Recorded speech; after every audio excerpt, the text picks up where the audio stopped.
The dust swirled around Olivia Montgomery's skirts as she desperately clutched her book against her chest. The stagecoach that had abandoned her already disappearing in a cloud of ochre on the horizon. She'd made a terrible mistake insisting on stopping in this God-forsaken town. But the allure of finding a quiet spot to read while they changed horses had been too tempting. Now, stranded in Copper Creek with nothing but her carpetbag, the clothes on her back, and her precious novel, she fought back tears of frustration. It was 1876, and a woman alone in the Arizona Territory might as well paint a target on her back. Olivia spotted a gnarled cottonwood tree by a small creek just outside town and made her way toward it, determined to collect herself before facing whatever awaited her in the settlement. She settled beneath its sparse shade, opened her dog-eared copy of Sense and Sensibility, and tried to lose herself in Jane Austen's England rather than confront her dire circumstances. The sound of approaching hoofbeats made her tense, but she pretended not to notice, hoping whoever it was would pass her by. The steady rhythm slowed, then stopped altogether. A shadow fell across her page. "Pardon me, miss," came a deep voice, tinged with the slow drawl of the frontier. "Mind if I sit a while?" Olivia looked up, squinting against the sun at the tall figure before her. He was silhouetted against the bright sky, hat pulled low, but she could make out broad shoulders and the unmistakable shape of a gun at his hip. "I'm afraid I'm not suitable company at the moment, sir," she replied, trying to keep the tremor from her voice. The man shifted, and his features came into view as he crouched down to her level. Weathered skin stretched over high cheekbones, and eyes the color of a summer storm regarded her with unexpected kindness. He wasn't young, perhaps mid-30s, with lines etched at the corners of his eyes that spoke of squinting into the sun and distance. "Name's Henry Blackwell," he said, removing his hat to reveal dark hair streaked with premature silver at the temples. "And you look like someone who's had a mighty unpleasant surprise." Despite herself, Olivia laughed, a short, brittle sound. "That's one way to put it." "The stagecoach left without me." Henry nodded slowly, as if this was a serious matter worthy of consideration rather than the foolish mistake of a city woman. "Next one's not due for 3 days. 3 days." Olivia's heart sank. "But I have to be in Tucson by," she stopped herself. This stranger didn't need to know her business. "Got family waiting?" he asked, settling himself beside her, though keeping a respectful distance. "No," she admitted. "Just prospects?" Henry nodded again, and silence stretched between them, broken only by the gentle rustle of cottonwood leaves. "What are you reading?" he finally asked, nodding toward the book in her lap. The question surprised her. Most men she'd encountered in the West seemed to regard books as suspicious objects, useful perhaps for ledgers but little else. Jane Austen. "Sense and Sensibility," she answered, watching his face for the usual dismissive response. Instead, he smiled, a genuine lifting of the corners of his mouth that transformed his stern features. "My mother was partial to Miss Austen. She read Pride and Prejudice aloud to us during winter evenings." The unexpected connection to this rough man caused Olivia to truly look at him for the first time. His clothes were worn but clean, his gun well-maintained rather than flashy. Most telling, the horses grazing nearby a handsome chestnut gelding and a sturdy pack mule were in excellent condition, their coats gleaming with care. "Are you from Copper Creek, Mr. Blackwell?" she asked. "Got a small spread about 5 miles out," he replied. "Raise a few cattle, do some horse trading. Was headed into town for supplies when I spotted you, thought you might need assistance." Olivia bit her lip, pride warring with practicality. "I confess I find myself in an awkward situation. My trunk is still on that stagecoach, along with most of my money." Henry considered this. "Town's got a decent boarding house. Mrs. Wilkins is fair-minded, might let you work to cover your room and board until the next stage comes through." "Work." Olivia repeated, the word feeling foreign on her tongue. She'd been a schoolteacher back east, but she doubted Copper Creek was clamoring for lessons in literature and geography. Something in her expression must have given away her thoughts because Henry's mouth quirked. "Can you cook, clean, mend?" Olivia's shoulders straightened. "I can read and write with perfect grammar, solve complex mathematical equations, and recite the capitals of every state and territory. I can also play the piano passably well and speak rudimentary French." Instead of mocking her, Henry threw back his head and laughed, the sound startlingly warm in the desert air. "Well now, that's quite a list of accomplishments, but can you make a pot of coffee that don't taste like saddle leather?" I never had cause to try," Olivia admitted, finding herself smiling despite her predicament. "Tell you what," Henry said, rising to his feet and offering her his hand. "Let me take you into town, introduce you to a few folks, between Mrs. Wilkins at the boarding house and maybe old Mr. Peterson at the general store. We might find you something suitable until the stage returns." Olivia hesitated only briefly before placing her gloved hand in his calloused palm. As he helped her to her feet, she was struck by the gentleness in his touch, as if he was handling something precious rather than merely being polite. "Thank you, Mr. Blackwell," she said formally, retrieving her carpetbag. "Henry," he corrected. "Out here, formality tends to blow away with the dust." He led her to his horse, effortlessly lifting her onto the saddle before gathering the reins and leading the animal toward town, the pack mule trailing behind them. "I'm Olivia Montgomery," she offered, realizing she hadn't properly introduced herself. "I was a teacher from Philadelphia." "Philadelphia to Arizona Territory is quite a journey," Henry observed. "Most folks don't make it unless they're running to something or from something." Olivia stiffened. "I'm not a criminal, if that's what you're implying." Henry glanced up at her, amusement crinkling his eyes. "Never crossed my mind, Miss Montgomery, just curious what brings a Philadelphia schoolteacher to the likes of Copper Creek." The gentle sway of the horse and the steady presence of the man walking beside it lulled Olivia into a sense of security she hadn't felt since leaving Pennsylvania. "I received an offer to teach at a new school in Tucson. They're trying to bring civilization to the territory, or so the letter said." Henry nodded.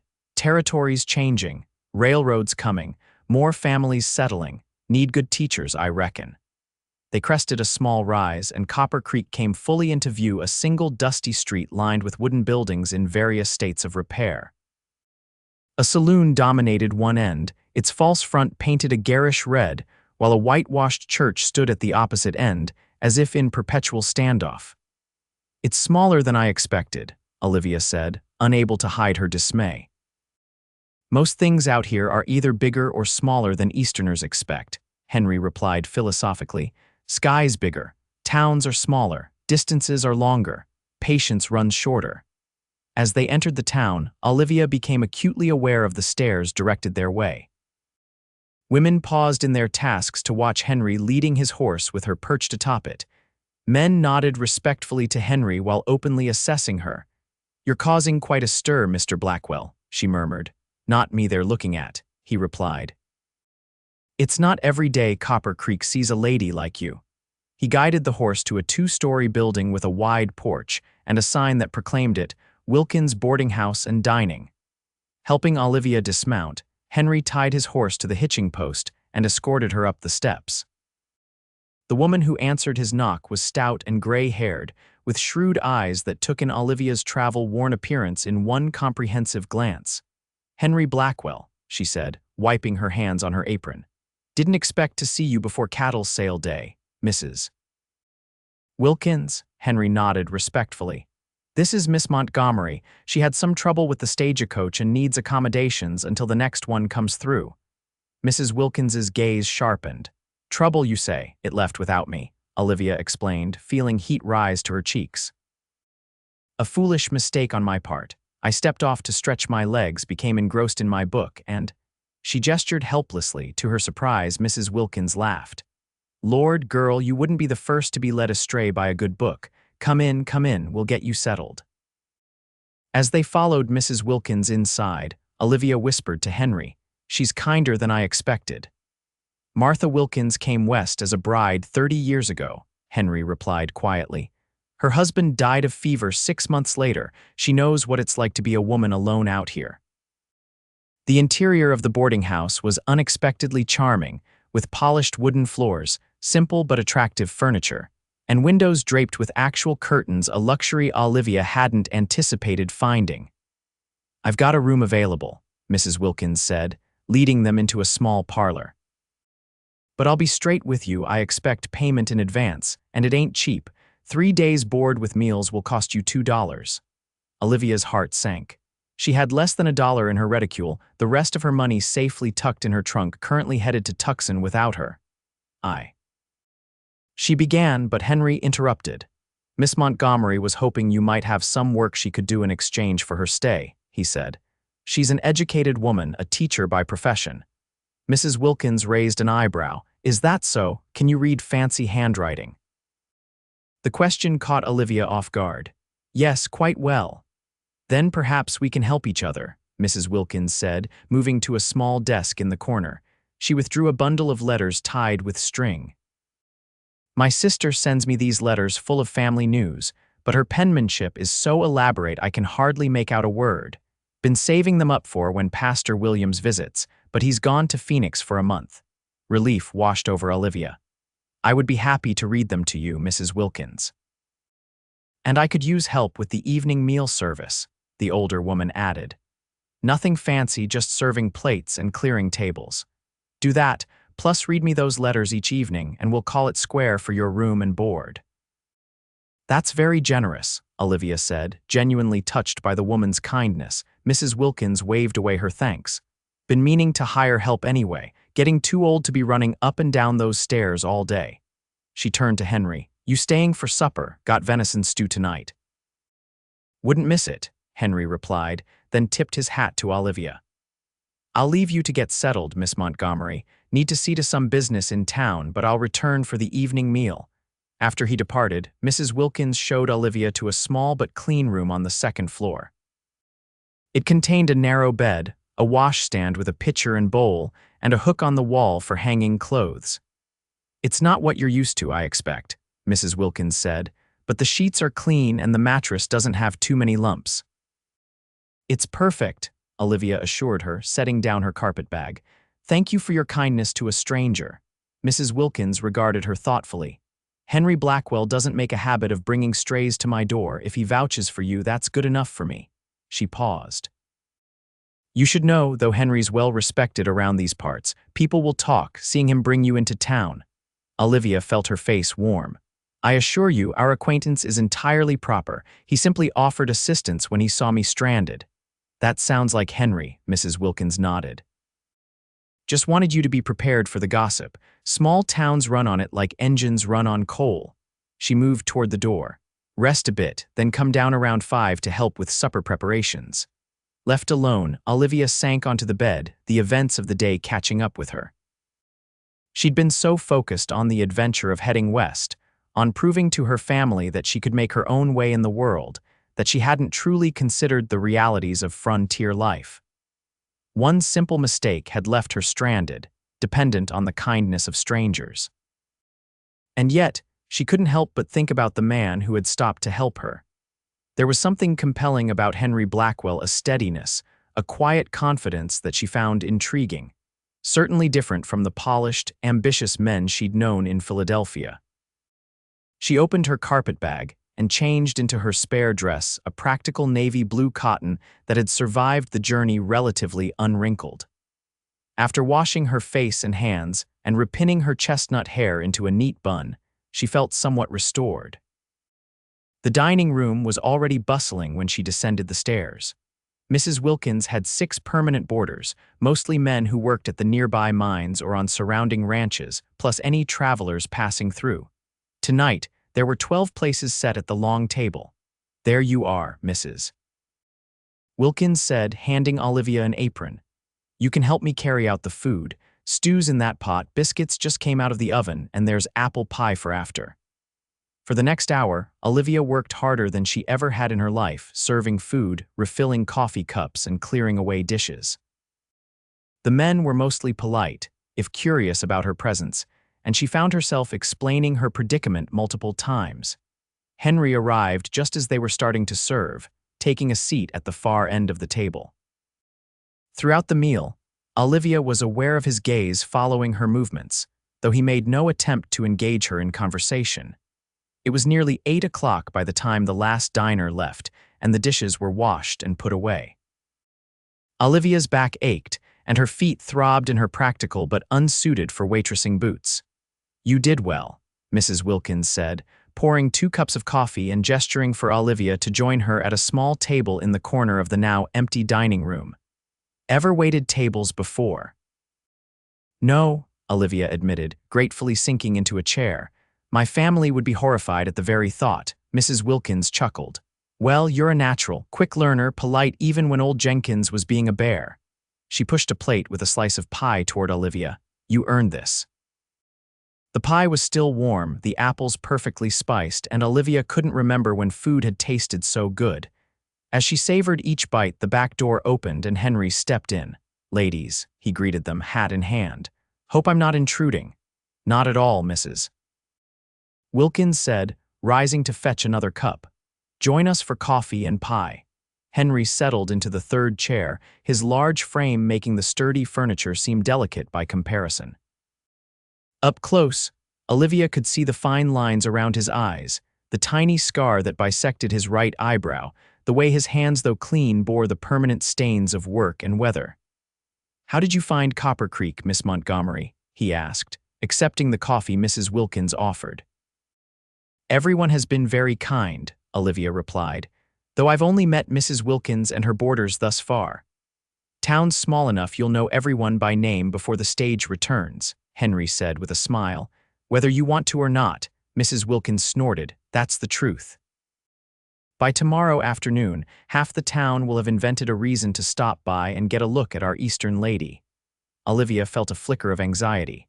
"I hope I won't be too much of a disruption to your business." "Disruption? Girl, you'll be good for business." Every unmarried man within 20 miles will suddenly develop a powerful hunger right around mealtime.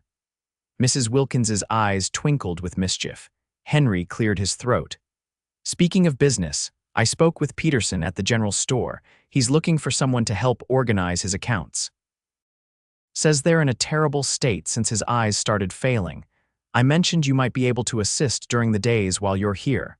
Olivia brightened. "That would be wonderful. I'm quite good with figures." "Thought you might be," Henry nodded.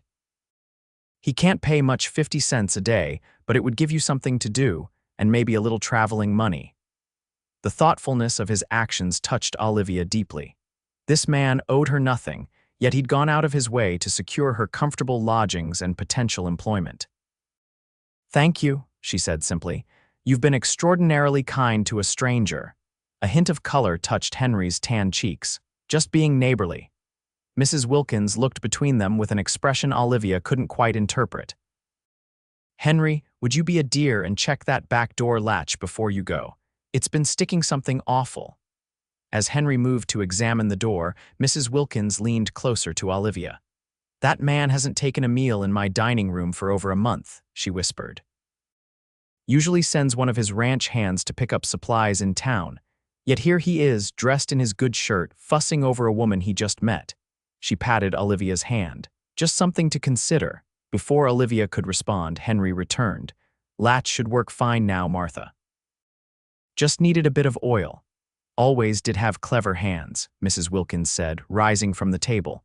"Now, if you'll excuse me, these old bones need rest. Olivia, we start breakfast at 5:30.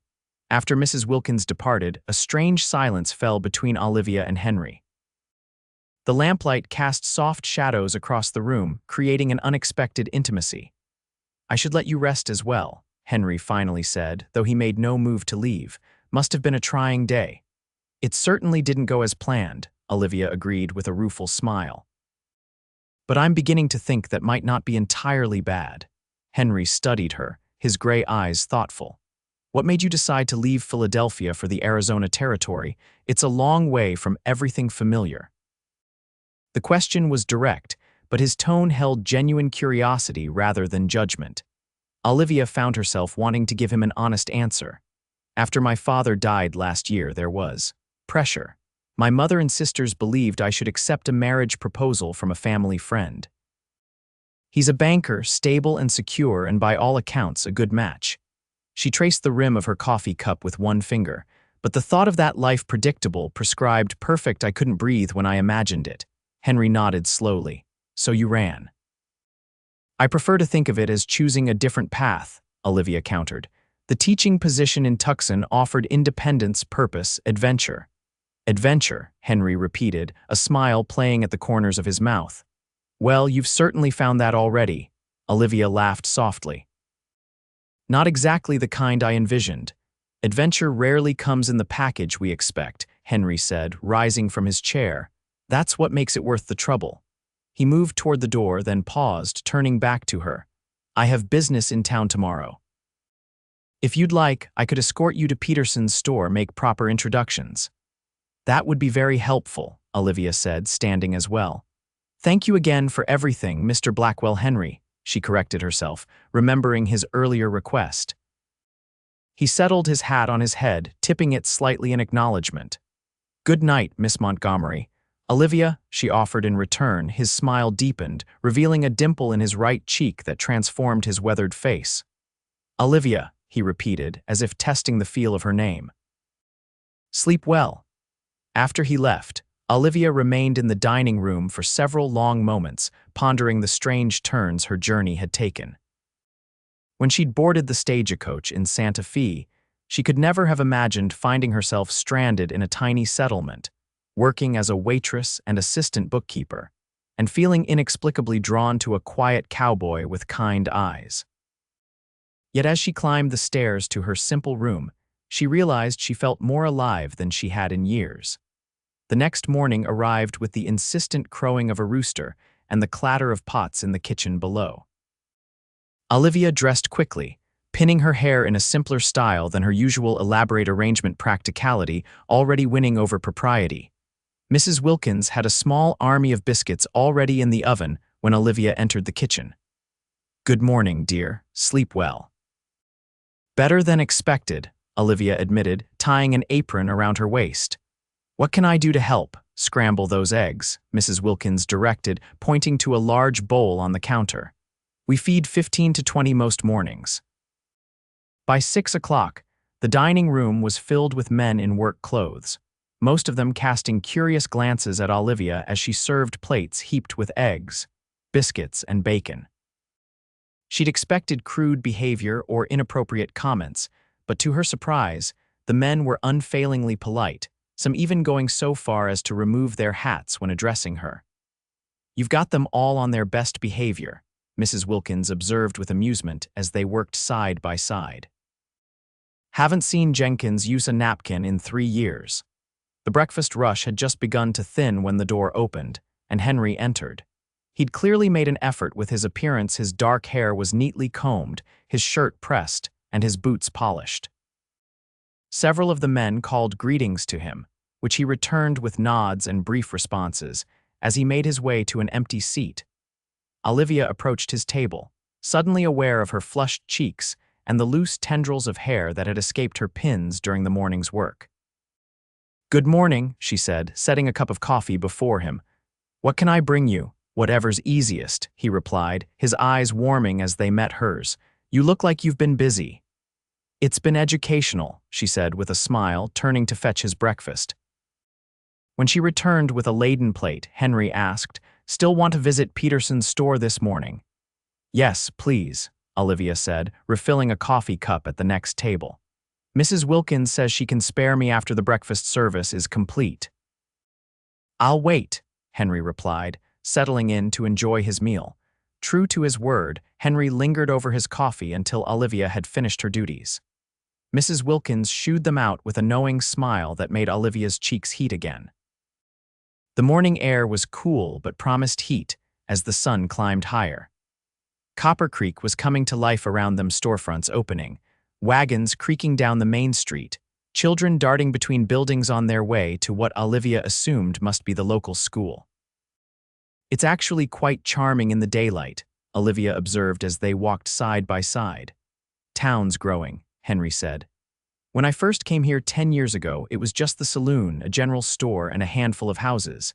Now we've got a church, a school, even talk of a proper hotel someday. What brought you here? Olivia asked, genuinely curious about this man who seemed so at home in this rugged landscape. Henry was silent for a moment and she worried she'd overstepped. But then he spoke, his voice measured. War. After Appomattox, I couldn't go back to Virginia. Too many ghosts. Drifted west, worked cattle drives, tried my hand at mining, eventually saved enough to buy a small parcel of land. He glanced at her. It's not much compared to Eastern standards, but it's mine. Olivia was struck by the quiet pride in his voice. You fought for the Confederacy, she asked gently. Yes, he admitted, watching her face carefully. Does that trouble you? Olivia considered her answer. Her father had supported the Union cause financially, though he'd been too old to fight. She'd been raised with certain views about the war and those who had fought against the Union. But the man beside her didn't fit neatly into those preconceptions. The war ended 11 years ago, she finally said. I think we've all carried enough judgment since then. Relief flickered across his features. That's a generous perspective, especially for someone from Philadelphia.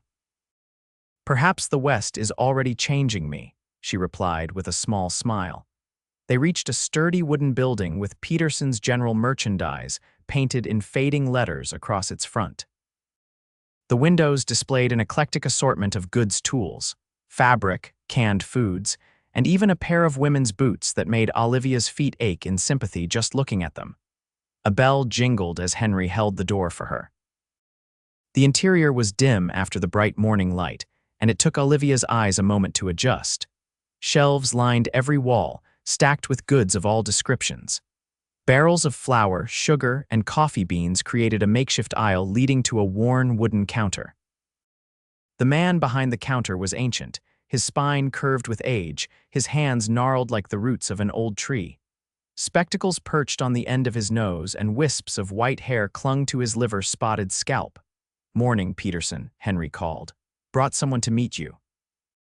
The old man peered over his spectacles. This the teacher lady you mentioned, the one good with figures, Miss Olivia Montgomery, Henry confirmed, placing a hand lightly at the small of Olivia's back to guide her forward. Miss Montgomery, this is Ezekiel Peterson, proprietor of the finest establishment between Santa Fe and Tucson. You're a flatterer, Blackwell, Peterson grumbled, but Olivia could see he was pleased with the introduction. He extended a trembling hand toward her. Pleasure, miss. Henry says you might help sort out my accounts while you're waiting for the stage. I'd be delighted, Olivia said, shaking his hand gently. I've kept ledgers before and have a good head for mathematics. Good, Peterson nodded. Been putting it off too long. Eyes ain't what they used to be and the numbers swim something terrible. He gestured toward a small desk in the corner, piled high with papers. That's where the damage is. 50 cents a day, like Henry said. Fair. More than fair, Olivia assured him, already itching to bring order to the chaos she could see from across the room. You can start today if you've a mind to, Peterson said. Store's quiet till afternoon mostly. Henry cleared his throat. I've got some business at the bank, then need to check on a horse at the livery. Would you like me to return for you around noon? We could have lunch at the cafe. The invitation was casual, but Olivia didn't miss the way Peterson's bushy eyebrows rose in interest. That would be lovely, she replied, trying to match Henry's nonchalant tone. After Henry departed, Peterson showed her to the desk and explained his rudimentary system of record-keeping. It was clear that months of transactions had been haphazardly recorded, if at all. Don't worry yourself about anything before April, the old man advised. That's water under the bridge now. Olivia spent the morning sorting through invoices, receipts, and customer accounts, gradually bringing order to the chaos.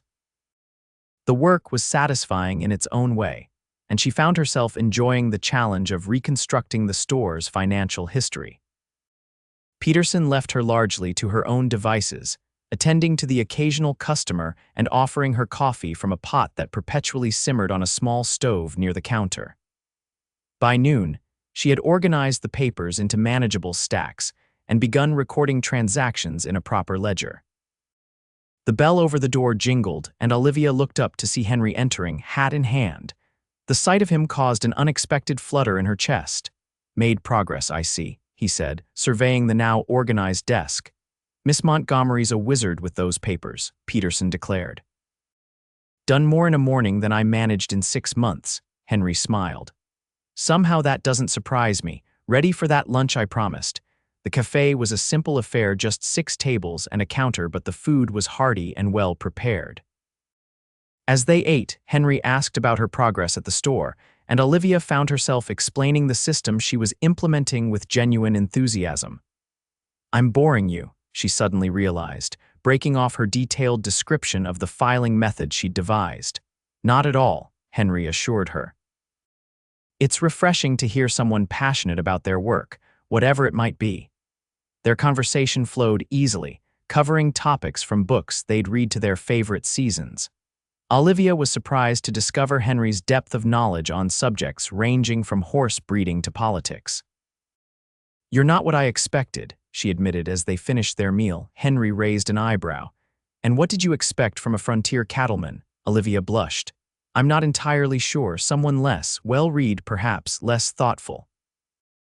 Most of us out here aren't the savages Eastern newspapers make us out to be," Henry said, though his tone was more amused than offended. "Though I'll admit, opportunities for intellectual conversation can be limited. Is that why you stopped when you saw me reading?" Olivia asked, the question escaping before she could consider its implications. Henry's expression softened. "Partly. It's not often you see someone so completely lost in a book that they miss a stagecoach departure." He hesitated, then added more quietly, "But mostly, I stopped because you looked like you belonged in a painting, a moment of stillness in all this dust and commotion. I couldn't just ride past." The simple honesty of his words touched something deep within Olivia. Before she could respond, the cafe door burst open and a young boy rushed in. "Mr. Blackwell," he called, spotting Henry immediately. "Pa sent me to find you. Says there's trouble at your place. Some of your cattle got out and they're heading for the Thompson farm." Henry was on his feet instantly, all trace of relaxation gone. "How many head?" "Dozen or so," the boy replied. "Pa and some of the hands are trying to head them off, but they said to tell you quick." Henry turned to Olivia, regret clear in his eyes. "I'm sorry, I have to go." "Of course," she said, rising as well. "Don't worry about me, I can find my way back to the store." He hesitated, clearly torn between duty and courtesy. "I don't know when I'll be back in town." "I understand," Olivia assured him. "Your livelihood is at stake." Henry nodded, already moving toward the door. "I'll call on you when I return," he promised, then was gone in a flurry of movement, the boy at his heels. Olivia returned to Peterson's store, trying to ignore the disappointment that settled in her chest. She'd known Henry Blackwell for barely a day, yet already she found herself missing his company. The afternoon passed in a blur of numbers and ledger entries. By closing time, Olivia had made significant progress, and Peterson was effusive in his praise. "Never seen such neat figures," he marveled, counting out 50 cents from the cash box. "You'll have this mess sorted before your stage arrives, mark my words." Olivia thanked him and headed back to the boarding house, where Mrs. Wilkins immediately put her to work helping with dinner preparations. The evening routine of serving, clearing, and washing dishes left little time for reflection. But as Olivia finally retired to her room, thoughts of Henry inevitably returned. She wondered if he'd managed to recover his cattle, if he was safe, if he was thinking of her at all. The intensity of her interest in a man she barely knew was unsettling. Philadelphia seemed a lifetime away, as did the carefully ordered plans she'd made for her future. The next day passed without word from Henry. Olivia divided her time between Peterson's store and the boarding house, establishing a routine that kept her busy from dawn until well after dusk. The townsfolk had indeed found excuses to visit both establishments, their curiosity about the Eastern teacher thinly veiled behind purchases of goods they likely didn't need or sudden appetites for Mrs. Wilkins's cooking. By the evening of the second day, Olivia found herself watching the door whenever it opened, hoping to see Henry's tall figure. Mrs. Wilkins noticed, of course. "Cattle trouble can take days to sort out," she said as they washed dishes together. "Especially if they scattered. He'll be back when he can. I'm sure he has more important matters to attend to than checking on a temporary visitor," Olivia replied, aiming for a casual tone and missing by a mile. Mrs. Wilkins just smiled knowingly. On the morning of the third day, the day the stagecoach was due to arrive, Olivia woke with a strange sense of melancholy. She'd nearly completed Peterson's accounting system, and Mrs. Wilkins, had the routine of the boarding house well in hand. There was no practical reason for her to remain in Copper Creek, yet the thought of leaving created an unexpected ache in her chest. She was serving breakfast when the dining room door opened, and Henry walked in. His clothes were dusty, his face bore several days' growth of beard, and he looked exhausted, but his eyes sought hers immediately, lighting up when they found her. "Henry," Mrs. Wilkins called from across the room, "you look like you've been dragged through a cactus patch backwards." "Sit down before you fall down," he complied, sinking into a chair at an empty table. Olivia brought him coffee without being asked, her heart racing absurdly at his grateful smile. "Did you recover your cattle?" she asked. "Most of them," he replied, his voice rough with fatigue. "Lost 3 over a cliff, but the rest are back where they belong." He took a long swallow of coffee. "The stage is due this afternoon." "Yes," Olivia confirmed, suddenly unable to meet his eyes. "Mr. Peterson says I've earned enough to pay for my ticket to Tucson." "That's good," Henry said, though his tone suggested otherwise. "You'll be at that new school in time for their preparations." An awkward silence fell between them, filled with unspoken words. Finally, Henry reached out, his hand covering hers where it rested on the table. "Olivia," he began, but whatever he might have said was interrupted by the arrival of Mrs. Wilkins with a heaping plate of food. "Eat," the older woman commanded.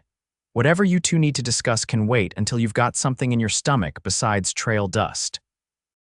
Henry obediently began to eat, though his eyes rarely left Olivia's face. She continued her duties, acutely aware of his gaze following her movements. After breakfast, as the dining room cleared, Henry approached her again. "Could we talk? Privately, Mrs." Wilkins, overhearing, waved them toward the back porch. "Take 15 minutes, dishes can wait." The morning air was already warm, promising another scorching day. Olivia leaned against the porch railing, trying to calm her racing pulse. "I need to ask you something," Henry said without preamble. "And I know it's too soon and probably foolish, but these past few days made me realize," he broke off, running a hand through his hair in frustration. "I'm not good with words like this." "Just say what you're thinking," Olivia encouraged gently. Henry took a deep breath. "Do you have to leave today?" The question hung between them, loaded with implications. Olivia felt a surge of hope, quickly tempered by practicality. "The school in Tucson is expecting me," she said slowly. "I signed a contract." "I understand," Henry nodded, his expression carefully neutral. "It was just a thought." "What kind of thought?" Olivia pressed, needing to hear him say it. Henry met her gaze directly. "The kind where I wonder if you might consider staying, not forever necessarily, just longer, get to know the place, get to know me." He paused. "I realize we've barely met, but I haven't felt this way about anyone in a very long time, maybe ever." Olivia's heart thundered in her chest. "Henry," the sound of a horse approaching at speed interrupted her. A moment later, a young man appeared around the corner of the house, his expression urgent.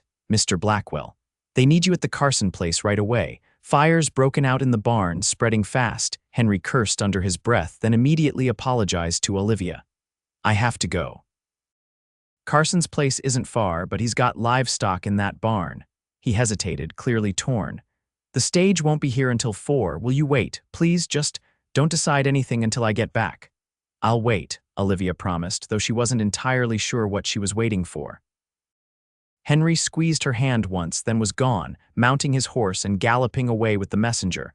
Olivia returned inside to find Mrs. Wilkins waiting, curiosity evident in her expression. "Fire at the Carson place," Olivia explained. "Henry had to go." Mrs. Wilkins sighed. "That man has the worst timing I've ever seen." She studied Olivia's face. "He asked you to stay, didn't he?" "How did you know?" "Been watching the way he looks at you," Mrs. Wilkins said simply. "And the way you look at him. What did you tell him?" "Nothing yet," Olivia admitted. "We were interrupted before I could answer." "And what will you say when he returns?" Mrs. Wilkins asked, her tone gentle but direct. Olivia sank into a kitchen chair, suddenly overwhelmed. "I don't know. I have obligations in Tucson, a position waiting." "It would be irresponsible to abandon that commitment based on feelings for a man you just met," Mrs. Wilkins finished for her. "Maybe so, but let me ask you this: in the 3 days you've been here, have you been happy?" The question caught Olivia off guard.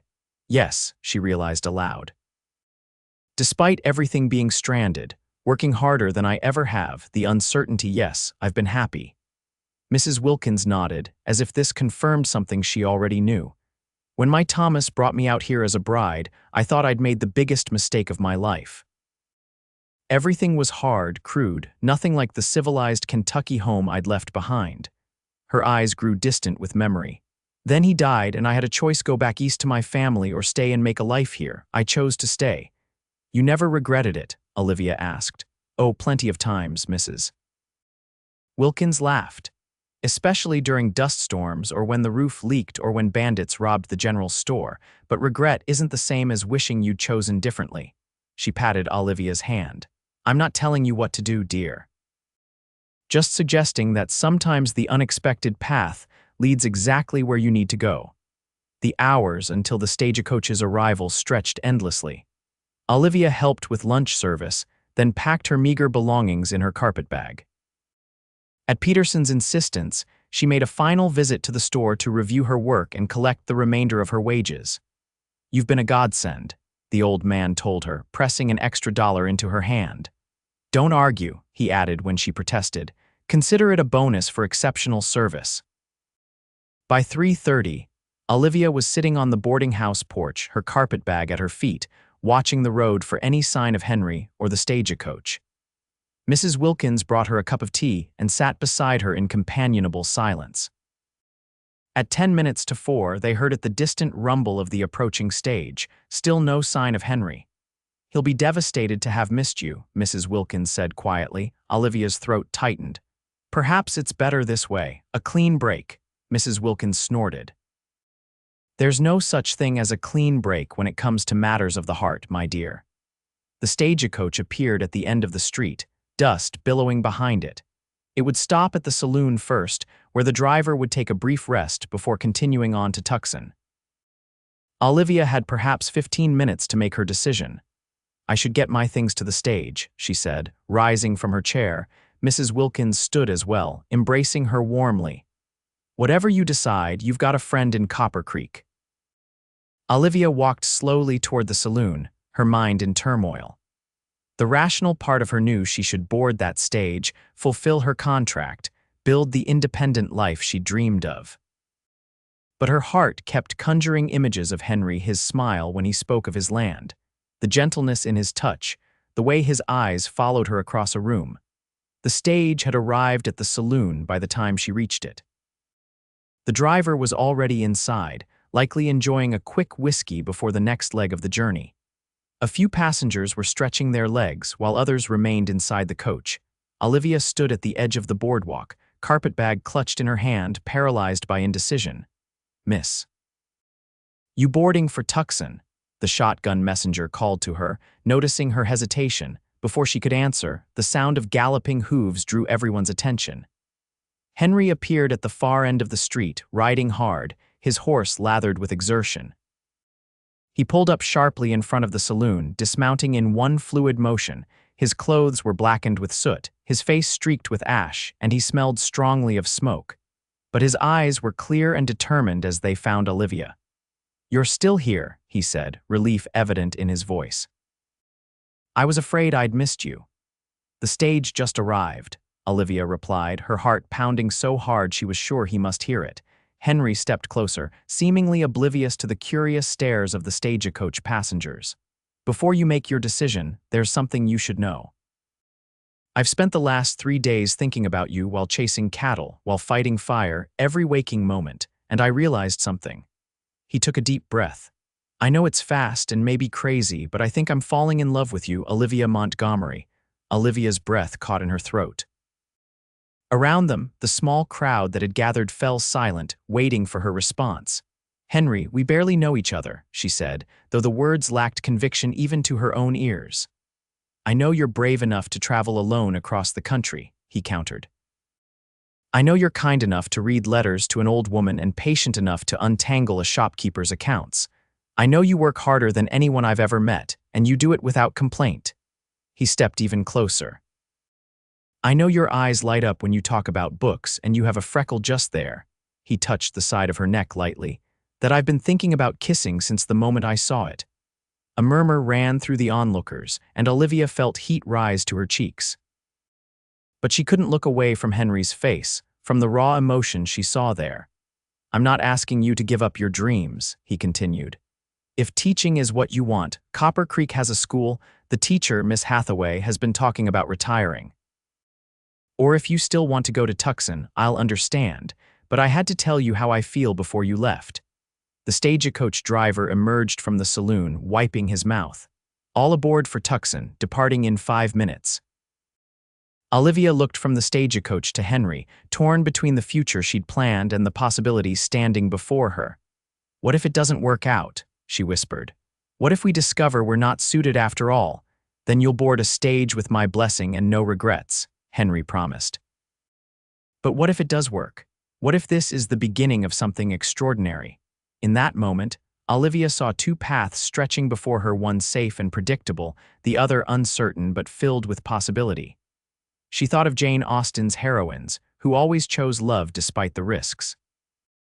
She thought of Mrs. Wilkins, making a life in this wild place when it would have been easier to return to civilization. "The school in Tucson will find another teacher," she heard herself say. "I think I might prefer a smaller classroom anyway."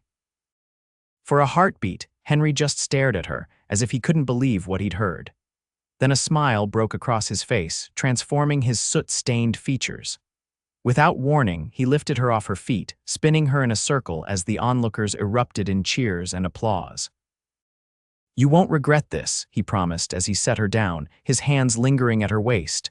"I better not," Olivia replied, laughing through sudden tears, "or I'll be on the next stage out of here." The stagecoach driver cleared his throat pointedly. "Madam, are you coming or staying?" Olivia turned to him with a smile. "Staying, definitely staying." As the stagecoach rumbled away, Henry took Olivia's hand, his thumb brushing across her knuckles. "I should probably mention that I smell like a chimney and haven't slept in about 30 hours. You should probably also mention that you just declared your feelings in front of half the town," Olivia added, glancing at the crowd that was slowly dispersing, many of them offering congratulations as they passed. Henry winced. "Not my most private moment. Are you going to hold that against me?" "On the contrary," Olivia replied, feeling bolder by the second. "I think it's only fair that I reciprocate with equal transparency." Standing on tiptoe, she pressed a soft kiss to his cheek, not caring who saw. "I think I might be falling in love with you too, Henry Blackwell." The weeks that followed were a whirlwind of activity and adjustment. True to Henry's prediction, Miss Hathaway announced her retirement from the schoolhouse, effective immediately upon hearing of Olivia's qualifications. The town council, eager to secure a certified teacher, offered Olivia the position with a salary that, while modest, would provide her independence. Henry courted her properly, with chaperone dinners at the boarding house, Sunday afternoon walks, and the occasional picnic under the cottonwood tree where they'd first met. Mrs. Wilkins, having appointed herself unofficial guardian of Olivia's reputation, ensured that their time alone was limited, though she often found convenient reasons to step away, just for a moment, during their visits. To Olivia's surprise, she received a reply to the letter she'd sent to the school in Tucson, explaining her change in plans. The headmaster's response was gracious, expressing understanding and even a hint of envy at her romantic frontier adventure. As summer progressed into fall, Olivia settled into life in Copper Creek. The schoolhouse, a simple one-room building with 12 students ranging from 6 to 16 years of age, became her domain. The children, initially wary of the Eastern teacher with her proper accent and formal manners, quickly warmed to her when they discovered her talent for storytelling and her genuine interest in their lives. On weekends, Henry would often take her to his ranch, a modest spread nestled in a valley about 5 miles from town. The main house was small but sturdy, built by Henry's own hands over the years. A bunkhouse housed his 3 ranch hands, and various outbuildings served the needs of the cattle operation. "It's not much," he always said apologetically, watching her reaction carefully. But to Olivia, it was beautiful not for its physical attributes, but for what it represented.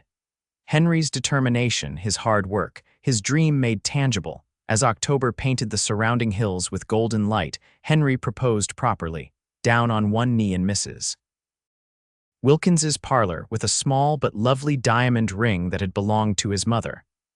"I know it's only been a few months," he said, his normally steady voice trembling slightly, "but I've never been more certain of anything in my life. I love you, Olivia Montgomery. Will you marry me?" With Mrs.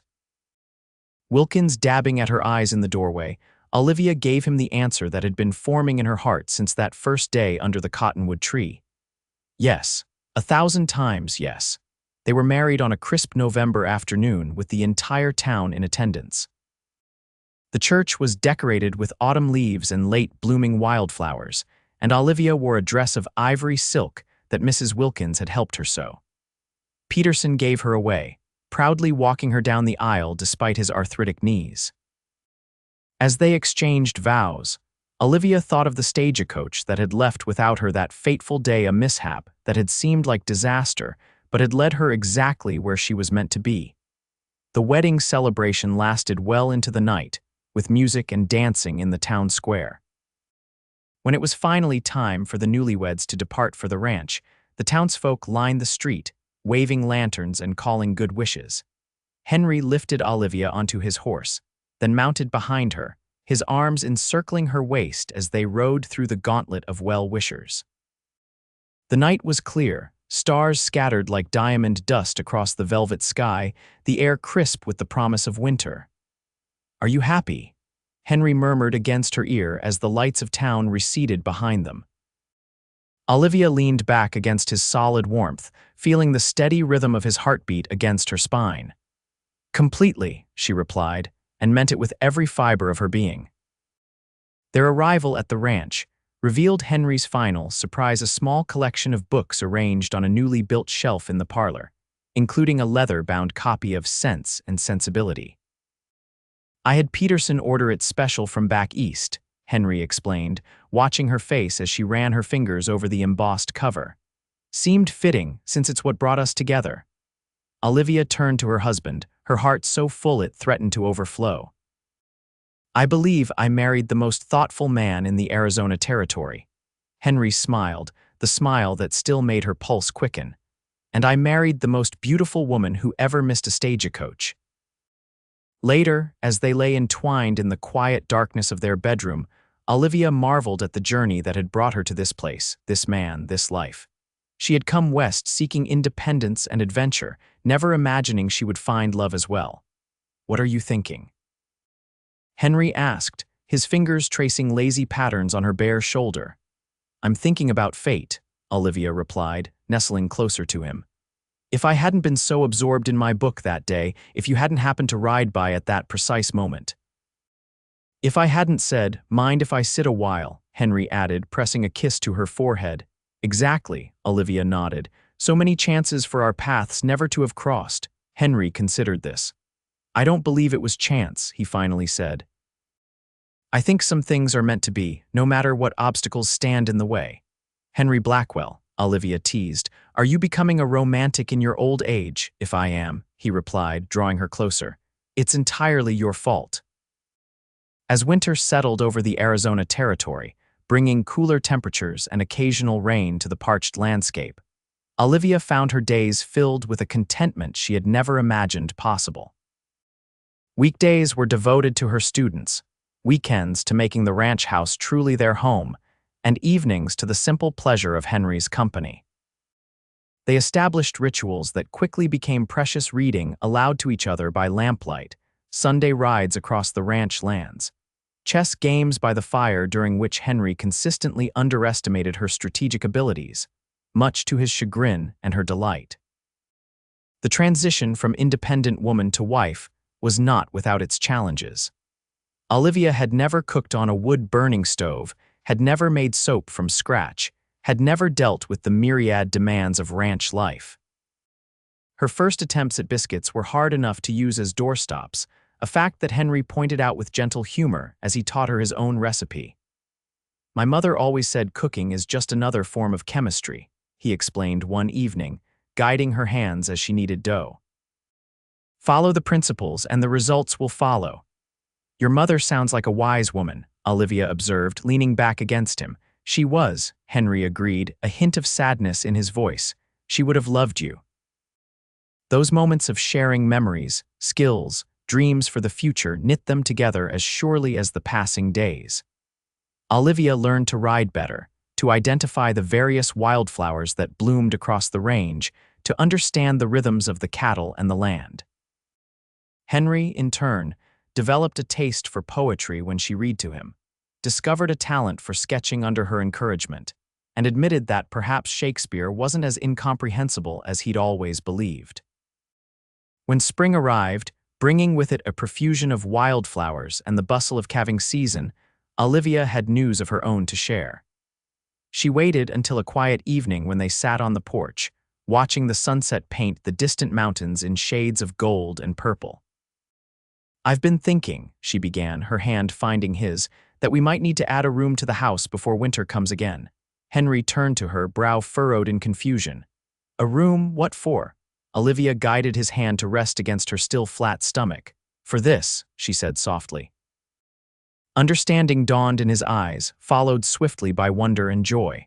"Truly," he whispered, as if speaking too loudly might break the spell. Olivia nodded, tears welling in her eyes at the expression on his face. "Dr. Wilson confirmed it yesterday. He believes the baby will arrive in late November." Henry gathered her into his arms with a gentleness that belied his strength. "A baby," he repeated, his voice thick with emotion. "Our baby." The news spread quickly through Copper Creek with Mrs. Wilkins appointing herself unofficial midwife and advisor on all matters relating to pregnancy and childbirth. The townspeople, who had embraced Olivia as one of their own, showered the couple with handmade gifts and well-meaning advice. As Olivia's body changed with the growing life within, Henry's protectiveness increased proportionally. He insisted on driving her to and from the schoolhouse each day, hired a local girl to help with household chores, and spent evenings crafting a cradle from pine harvested from the mountains to the north. "You're going to spoil me," Olivia protested one evening as he massaged her swollen feet. "That's the general idea," Henry replied with a grin. "Can't have my wife and child wanting for anything." The summer months brought intense heat, making Olivia's condition more uncomfortable. Henry responded by converting a small storage room off the kitchen into a cool room. Using techniques he'd learned from Mexican ranchers to maintain a lower temperature even on the hottest days. "You can rest here during the afternoons," he explained, showing her the comfortable chaise he'd installed. "It's not perfect, but it should be better than the bedroom." Olivia's heart swelled at his thoughtfulness. "When did I get so lucky?" she wondered aloud. Henry knelt beside her, his hand resting on the swell of their child. "I ask myself the same question every morning when I wake up next to you." As her due date approached, Olivia reluctantly took a leave of absence from teaching. The school board hired a temporary replacement, a young widow named Mrs. Farley, but assured Olivia her position would be waiting when she was ready to return. November arrived with unseasonably mild weather, as if nature itself was conspiring to make Olivia's final days of pregnancy as comfortable as possible. She spent her days preparing for the baby, reading every book on childcare she could acquire through Peterson's store, and writing long letters to her family back east, with whom she had reconciled after her impulsive marriage. On the evening of November 18th, as they sat together by the fire, Olivia felt the first contraction. By midnight, Mrs. Wilkins had been summoned, and by dawn, the cry of a healthy baby girl filled the ranch house. "She's perfect," Henry whispered, tears streaming unashamedly down his face as he held his daughter for the first time. Just like her mother. They named her Hannah Elizabeth Blackwell, Hannah for Henry's mother, Elizabeth for the heroine of Pride and Prejudice. She had Olivia's chestnut hair and Henry's gray eyes, and from her first day, she exhibited a determination that made both parents predict she would be a force to be reckoned with.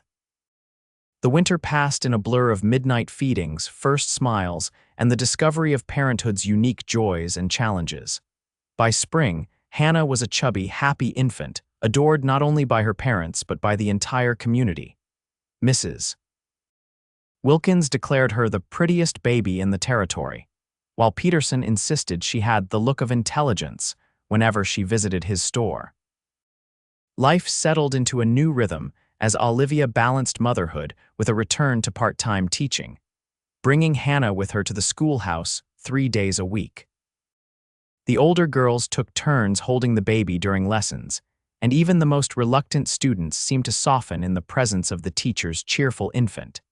As Hannah's first birthday approached, Olivia found herself reflecting on the extraordinary journey that had brought her to this life.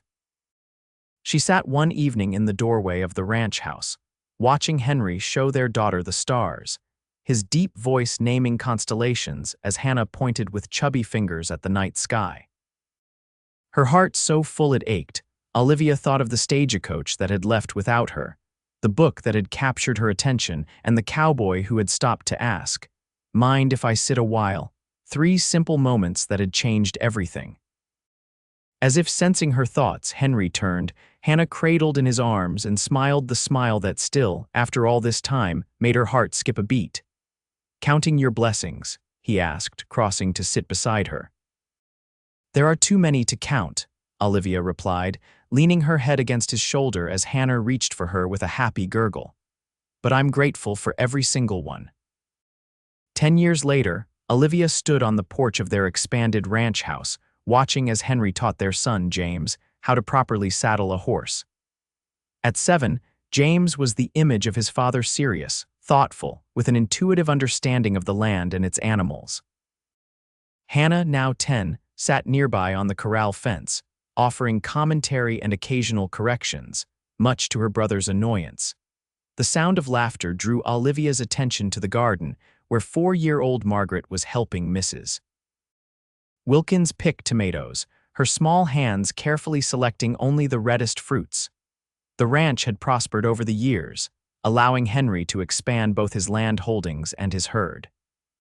Copper Creek had grown as well, with a railroad spur now connecting it to larger markets, a proper hotel where the saloon once stood, and a schoolhouse twice the size of the original building.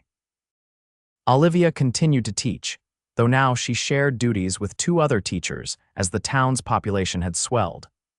Her reputation as an educator had spread throughout the territory, bringing occasional invitations to speak at teachers' conventions in Tucson and even Phoenix.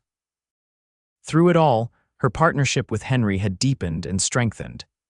They had weathered droughts, a devastating fire that claimed a season's hay crop, the loss of Henry's favorite horse, and Olivia's heartbreaking miscarriage between James and Margaret. Each challenge had only reinforced what they had recognized in those first days that together, they could face whatever life presented. As the afternoon shadows lengthened, Henry completed James's lesson and sent the children to wash up for supper. He crossed the yard to join Olivia on the porch, dropping a kiss on her upturned face. "What has you looking so contemplative?" he asked, settling beside her on the bench they had built together during her first pregnancy. "I was thinking about fate again," Olivia admitted. "About how different our lives might have been." Henry took her hand, his thumb tracing the familiar path across her wedding band.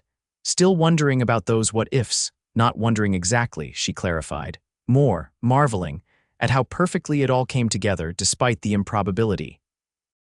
From inside the house came the sounds of children's voices, Mrs. Wilkins's gentle reprimand, the clatter of plates being set for dinner. The smells of fresh bread and stew wafted through the open door, mingling with the scent of evening blooming flowers in Olivia's garden. "You know what I think," Henry said, his voice soft with the weight of years and happiness. "I think that stagecoach leaving without you was the luckiest moment of my life." Olivia leaned against him, savoring the solid warmth of the man who had been her partner, lover, and best friend for over a decade. "Mine too," she agreed, "though at the time I was certain it was a disaster. Just goes to show," Henry mused, "you never can tell which moments will change everything." Their conversation was interrupted by Margaret barreling onto the porch, her face alight with excitement. "Mama, Papa, come see what I found in the garden." As they allowed themselves to be pulled toward whatever discovery awaited, Olivia exchanged a glance with Henry, a look that contained all the love, partnership, and shared joy of their years together, and the promise of many more to come. That night, as they lay in the darkness of their bedroom, the house quiet around them, Henry traced the line of Olivia's cheek with gentle fingers. "After all these years," he murmured, "I still sometimes wake up surprised to find you beside me, as if I'm afraid I dreamed you." Olivia caught his hand, pressing a kiss to his palm. "Not a dream," she assured him, "though sometimes it feels like one." Henry gathered her closer. "Remember what you asked me that first night we were married, if I was happy?" "I remember," Olivia nodded against his chest. "I didn't know then what happiness could be," Henry said, his voice barely above a whisper. "What we would build together, the family we would create, the life we would share." Outside, the desert night was alive with sounds: the distant howl of a coyote, the rustle of wind through cottonwood leaves, the occasional lowing of cattle in the home pasture. Inside, in the warm cocoon of their bedroom, time seemed to slow, allowing them to savor the perfect contentment of the moment. "When that stagecoach left without me," Olivia said softly, "I thought my adventure was over before it began. I never imagined it was just taking a different form." Henry's hand moved to the small of her back, drawing her impossibly closer. "Our adventure," he corrected, "and it's still unfolding every day." As sleep began to claim them, Olivia's last conscious thought was of gratitude for a missed stagecoach, for a book that had captivated her attention, and most of all, for the cowboy who had found her reading alone and asked if he might sit a while. In that simple question had been the beginning of everything that mattered.